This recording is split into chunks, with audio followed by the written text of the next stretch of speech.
Okay, so today I'm here to talk to you about doing business in Iran. So we're going to do a little bit of a country overview first. So Iran is located in Asia in the Middle East between Iraq and Afghanistan.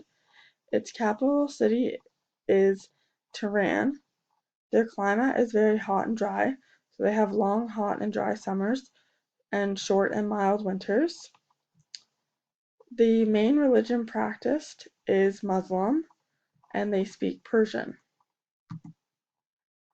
So a little bit of a government overview. They have an Islamic Republic government system. So they have a supreme leader who is the leader of the Islamic government. They are appointed by a religious advisory board. Then Iran has a president who is the leader of the government, who is voted in by the citizens of Iran. And the legislature consists of 290 seats, and they are also voted in by the citizens. And the judiciary system in Iran is considered an independent power. So a little bit of an economic overview now. Their membership of the World Trade Organization has yet to be finalized, so they're not officially a member of that yet, but they have been a member of the World Bank and the IMF since December 29th, 1945. They have the second largest economy in the Middle East, but their economy is very volatile because most of its revenues comes from oil. So their major industries are oil and petroleum.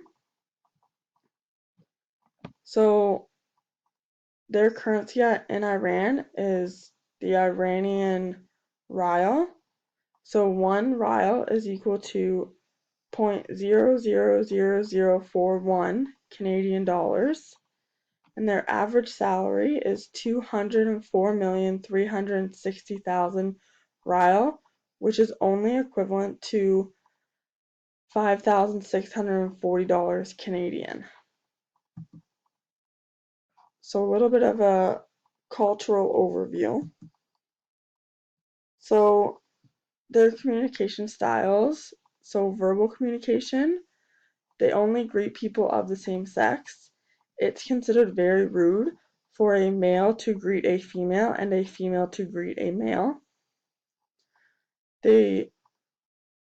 You're supposed to speak very quietly in public when you're in Iran.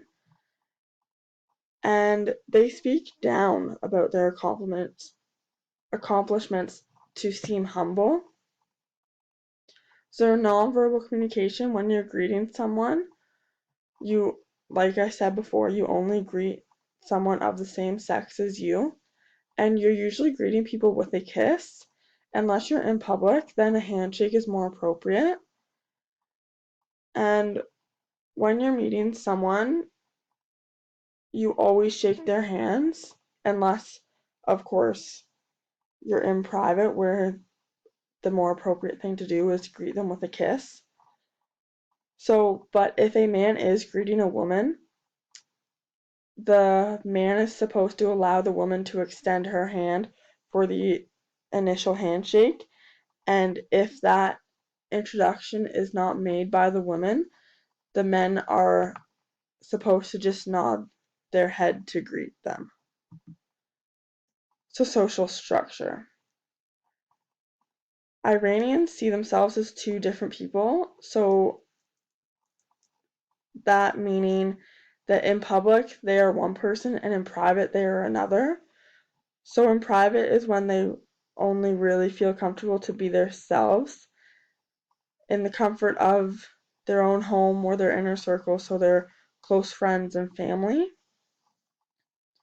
So there's 4 different levels of social classes in Iran. There's the upper class, the middle class, the working class, and the lower class.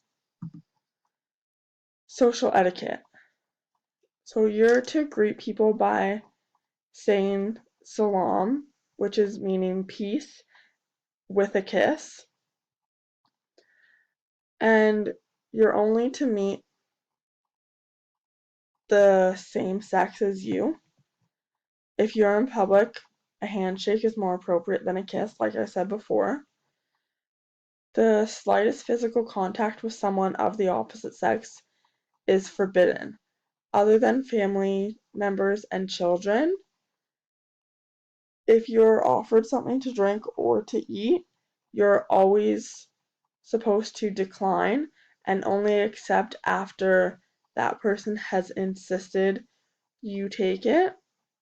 And dining in someone's home is usually done on the floor and without utensils. And if you are finished eating, leaving food on your plate will indicate that you are full, but you are most likely going to be offered a second and third course. So business etiquette. So business meetings should be scheduled at least a month in advance. And if you're coming from out of the country, when you get there, you're supposed to arrive a week in advance of the meeting, and you're supposed to call whoever you have the meeting set with to confirm that the meeting is still set for the same time and place and whatnot. So the first business meeting is not intended for business purposes. The Iran business people want a personal relationship with you before any business deals are talked about. So when you go for the first business meeting, you're never to bring up the business deal. It's more about getting to know one another and building that personal relationship. So their business attire is very formal and very conservative, and women need to cover their hair. Iranians will start at extremes with their negotiations, but this is because they want to see your response. Negotiations are usually very long because they love to haggle back and forth. They want to feel like they got a good deal and they got value for what they're receiving. And decisions in a business are made by the higher level of the company, either by one person or a small council group. So my recommendations. So I would recommend for people planning on doing business in Iran, I would suggest before talking business, you make some personal contacts first. Because like I said before, the Iran people prefer to do business they have a personal relationship with. And usually when Iranians go into business, they will look to their inner circle, so friends and family members, to be their business partners.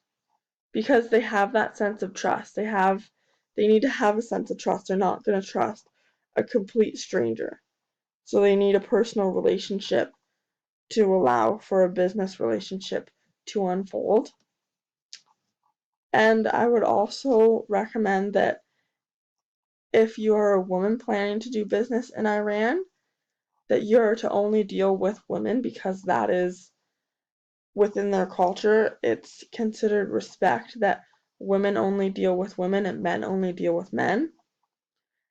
And same with if you're a man planning to do business in Iran, you only deal with Iranian men. Also, for the women dealing with business, make sure you have the right business attire. So you need to have your hair covered, long sleeves, long pants, shoes, very conservative look in respect for their culture.